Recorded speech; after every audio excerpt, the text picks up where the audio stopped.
खैबर पख्तूनख्वा में नई काबीना है, पुराने चैलेंजेस हैं, कुछ नए चैलेंजेस भी सर उठा रहे हैं और अगर हम वफाकी हुकूमत की जानिब से देखें तो वो सपोर्ट नहीं मिल रही है और फील ये भी हो रहा है कि शायद अली अमीन गंडापुर साहब के हवाले से उतना हेट्रेड मौजूद नहीं था वफाकी हुकूमत में जो मौजूदा वज़ीर आला के हवाले से है। और अब ये जो 27वीं तरमीम का मामला है इस पर भी हम बात करेंगे। हमारे साथ मौजूद हैं शफ़ी जान साहब, मुआविन ख़ुसूसिया वज़ीर आला KP के। शफ़ी जान साहब अस्सलाम वालेकुम, बहुत शुक्रिया।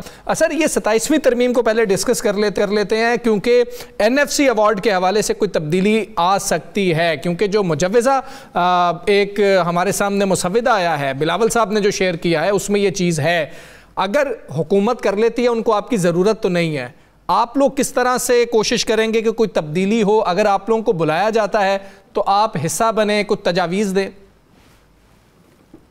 बिस्मिल्लाहिर्रहमानिर्रहीम। सबसे पहले आपका शुक्रिया। बिल्कुल मैंने ख़ुद बिलावल साहब की ट्वीट देखी है 27 अमेंडमेंट के हवाले से।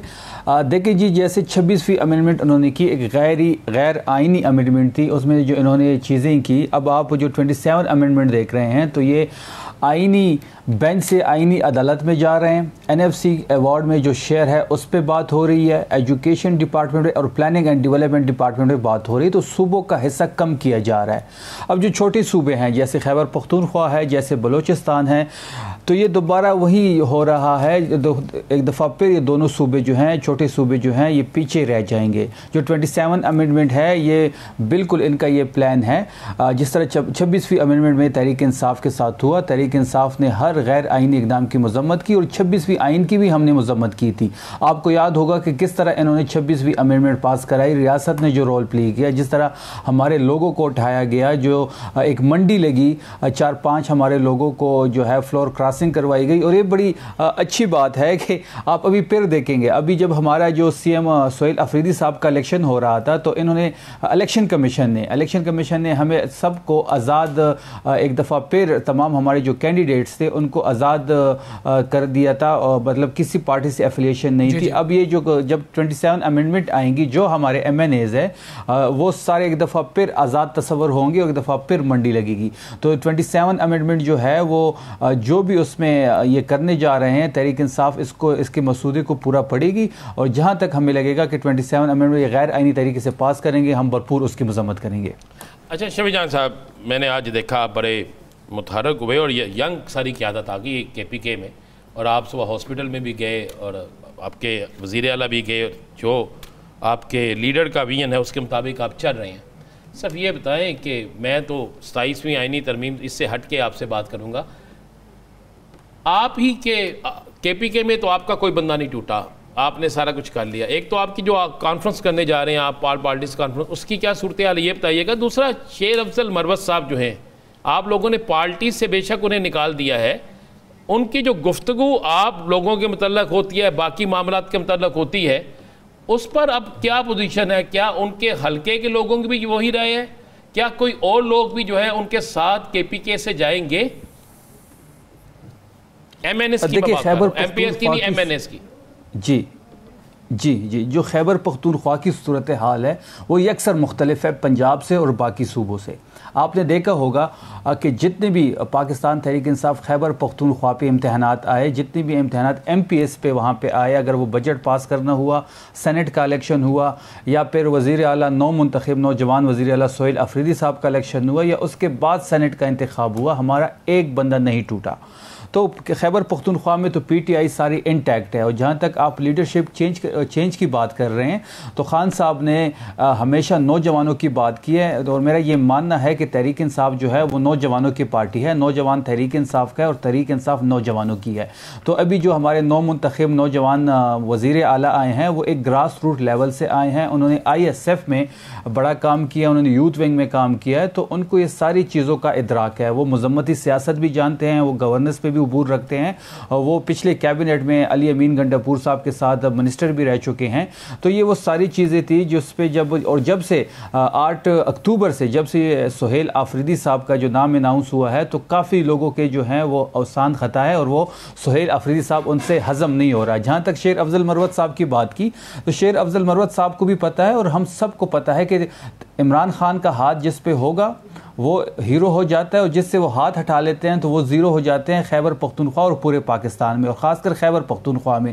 जो जहाँ तक उनकी हल्के की बात है, शेर अफजल मरवत साहब जो हैं वो बड़े मोहतरम है। अगर शेर अफजल मरवत साहब को ये लगता है कि ये उनका कोई पर्सनल वोट है तो बेशक वो इस्तीफ़ा दे के लकी मरवत से दोबारा इलेक्शन लड़ ले, और तहरीक इंसाफ का जो भी उम्मीदवार होगा आप देख लेंगे रिज़ल्ट तहरीक इंसाफ के हक़ में आएंगे।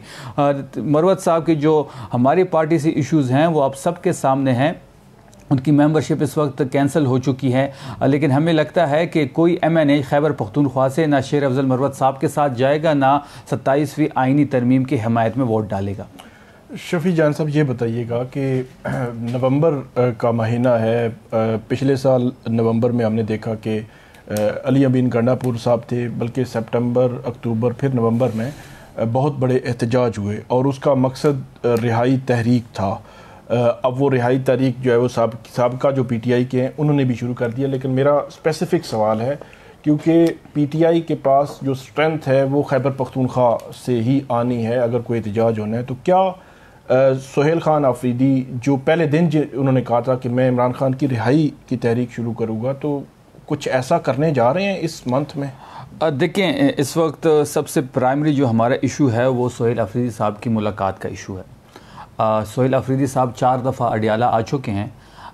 अदालती अहकामात के बावजूद हाई कोर्ट इस्लामाबाद का ऑर्डर इनके साथ है, उस पर अमल दरामद नहीं हो रहा। उन्होंने धरना दिया अडियाला की सड़क पे। एक नौ मुंतखब वज़ीर आला जो 4.5 करोड़ लोगों को रिप्रेजेंट कर रहा है, 4.5 करोड़ लोगों का मैंडेट उनके पास है, उनको अपने लीडर से नहीं मिलने दिया जा रहा। ये वो खौफ है जो 8 तारीख से इस मुल्क में स्टार्ट हुआ।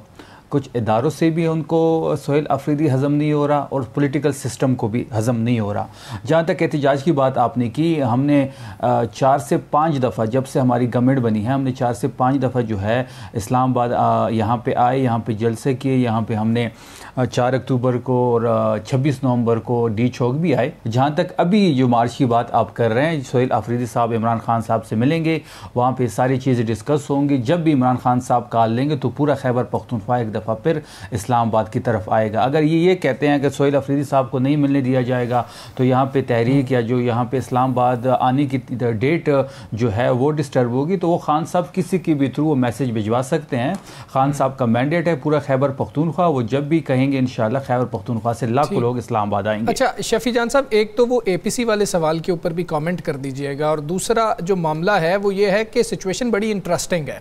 जो लोग पार्टी के ख़िलाफ़ बोल रहे हैं, मरवत साहब हैं या फिर पुराने जो इमरान खान साहब के साथी हैं, फवाद चौधरी साहब आजकल मुलाकातें कर रहे हैं, उनको इमरान खान साहब से कोई मसला नहीं है, ना मरवत साहब को इमरान खान साहब से कोई मसला है। उनको मसला मौजूदा क़यादत से है और वो पाकिस्तान तहरीक इंसाफ के वोट बैंक को ही एड्रेस कर रहे हैं, ये कहते हुए कि हम हकीकी तौर पर इमरान खान के नुमाइंदे हैं, ना कि ये लोग हकीकी तौर पर नुमाइंदे हैं और ये 3 साल में ऐसा क्या कर सके हैं कि आप इनके पीछे जा रहे हैं। तो ये सिचुएशन अजीब सी बनती जा रही है। आप क्या समझते हैं जो सपोर्टर्स हैं इमरान खान के, वो फवाद चौधरी जैसे नामों को देख रहे होंगे? कर दें APC में हमने कहा था क्या जो APC में कौन कौन सी जमातें आ रही हैं, किसने कंफर्मेशन आपको की है? क्योंकि देखिए खैबर पख्तूनख्वा में इस टाइम जो सबसे बड़ी चैलेंज है, इसमें जो हमें सबसे बड़ा चैलेंज है वो अमन व अमान की वहाँ की सूरत हाल है। वहाँ पे आप मीडिया के थ्रू भी देखेंगे, वहाँ पे आप देख रहे हैं कि इस वक्त जो हमारे बाजोड़ में हमारे जो कबाइल एरियाज़ हैं वहाँ पे काफ़ी अमन अमान के हवाले से बड़ी तशवीशनाक हालात है। वहाँ पे एक आपने देखा होगा अफगान बॉर्डर पे इश्यूज़ आ रहे हैं। तो खैबर पख्तूनख्वा की असम्बली ने एक सिक्योरिटी कमेटी बनाई है जो 35 मेंबरान पे मुश्तमिल है। उसको हेड जो हैं वो स्पीकर बाबर सलीम स्वाति साहब कर रहे हैं, वज़ीर आला साहब भी उसके मेंबर हैं और बाकी पार्लियामेंटेरियन भी उसके मेंबर्स हैं। तमाम हमारी अपोजिशन पार्टी जो इस वक्त खैबर पख्तूनख्वा की असम्बली में मौजूद है, उनके पार्लिमानी लीडर्स भी उसके मेंबर्स हैं, अपोजिशन लीडर भी उसके मेंबर हैं और हम एक TOR सेट कर रहे हैं। इसी ज़मन में खैबर पख्तूनख्वा के वज़ीर आला सोहेल अफरीदी साहब ने वहाँ की जो पॉलिटिकल हमारी लीडरशिप है, ML वली साहब है, फजल रहमान साहब है, सिराजुल हक साहब हैं, अमीर मुकाम साहब हैं, बाकी जो हमारे आफ्ताब शेरपाव साहब हैं, जो भी हमारे वहाँ के पॉलिटिकल स्टेक होल्डर्स हैं, उनसे टेलीफोनिक गुफ्तगू भी हुई और हम अब एक APC करने जा रहे हैं। APC में हम अक्रॉस द बोर्ड सब लोगों को बुला रहे हैं, वहाँ पे इनकी इनपुट लेंगे और इसी इनपुट को सामने रखते हुए TURs बनेंगी। वहीं TUR जो है हम अपने कबायली अमायदीन जो वहाँ पे हमारे एक जिरगा सिस्टम है, वहाँ पे जो हमारा एक मलक सिस्टम है, उनके पास लेके जाएंगे और वहाँ जो हमारे स्टेक होल्डर है उनको लूप में लेके एक TUR सेट करके इन दहशतगर्दी की जो लहर है उसके खिलाफ हम इम्प्लीमेंट करने जाएंगे ताकि दहशतगर्दी जैसे नसूर से खैबर पख्तूनख्वा का छुटकारा हासिल हो। जहाँ तक आप PTI के जो रहनुमा इस वक्त मुलाकातें कर रहे हैं, शाह महमूद कुरैशी साहब से मुलाकात की है, फवाद चौधरी साहब ने, मौलवी में उमरान इस्माइल और महमूद मौलवी साहब जो इस वक्त लगी हुए हैं। देखें, बात बड़ी क्लियर है, मैंने कल भी ये बात की और मैं आज भी आपके चैनल पर बैठ के ये बात कर रहा हूँ कि ये वो लोग थे जो सख्त टाइम में पाकिस्तान तहरीक इंसाफ को छोड़ के गए हैं और ये वो लोग हैं जिनकी मेंबरशिप इमरान खान साहब ने खुद कैंसिल की है और ये इनमें से अक्सरियत लोग तो IPP चले गए थे जहां वहां पे इनको पज़राई नहीं मिली जब इनको पता लगा कि इनकी जो सियासी जो मुस्तकबिल है वो पाकिस्तान शफी जान साहब इसका आर्गुमेंट भी फवाद चौधरी साहब देते हैं। वो कहते हैं कि भाई 7 माह मैंने जेल काटी है, ना सलमान अकरम राजा ने काटी है, ना बैरिस्टर गौहर ने काटी है। वो कहते हैं कि 45,000 रुपए की टिकट लेके जो साबिक गवर्नर थे इमरान इस्माइल साहब वो आते हैं, ना कि इन लोगों को कोई मसला है, ये लोग बाहर भी ट्रैवल कर सकते हैं। वो कहते हैं मुश्किलात तो हमने देखी है, इन्होंने कौन सी मुश्किलात देखी हैं और हम बेहतर समझते हैं इमरान खान। फवाद चौधरी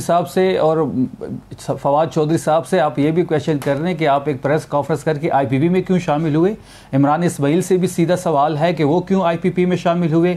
ये जितनी भी जो पाकिस्तान तहरीक इंसाफ छोड़ के गए हैं, ये अपने टाइम में कोई गवर्नर था, कोई वफाकी वजीर था, इन्होंने अपने भरपूर फ़ायदे उठाए और जब मुश्किलात आई तो सबसे पहले वीडियो और प्रेस कॉन्फ्रेंस करके इन्होंने तहरीक इंसाफ को छोड़ा। ना इनके पास इमरान खान का कोई मैंडेट है, फैसला कोर्ट लखपत से नहीं होना, फैसला अडियाला से होना है। जो बातचीत और मुज़ाकरात का मैंडेट इमरान खान साहब ने देना है वो अडियाला जेल से देना है, कोर्ट लखपत से नहीं देना। कोर्ट लखपत में जो हमारे कैदी हैं, यास्मीन राशिद साहिबा या बाकी महमूद रशीद साहब हो गए, एजाज चौधरी, शाह महमूद कुरैशी हो गए, ये हमारे हीरोज़ हैं। ये सख्त अपने इमरान खान के बयानिए के साथ खड़े हैं और आप जो भी फैसला होगा वो अडियाला की जेल से होगा। इमरान खान साहब भी फैसला करेंगे। ये बताएं कि